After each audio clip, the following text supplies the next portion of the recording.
In this case, we're looking for our x and y, so we can write our coordinate xy, which is where our two lines will cross. Here they've given us y equals 3x. So we're going to plug that y equals 3x into the top equation, which is y equals x minus 6. So we know y equals 3x, so we're going to put a 3x in for the y, so that would be 3x equals x minus 6. Now, to solve for that 6, we're going to need to move our x's so that they're on the same side. So we know a 1 is in front of that x. Draw a line through the equal sign.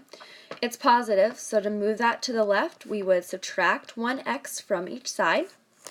1x minus 1x is 0, so that cancels out. And on the left, we have 3x minus 1x, which is 2x. And on the right, we're left with that 6, which has a minus sign in front of it that acts as a negative.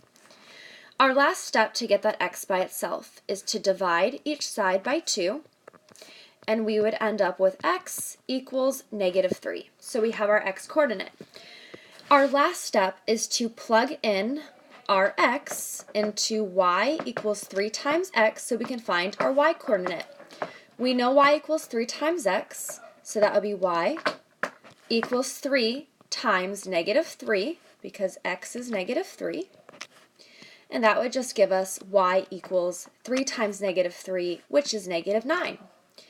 Now that we have our x and y coordinate, we can write that as a point.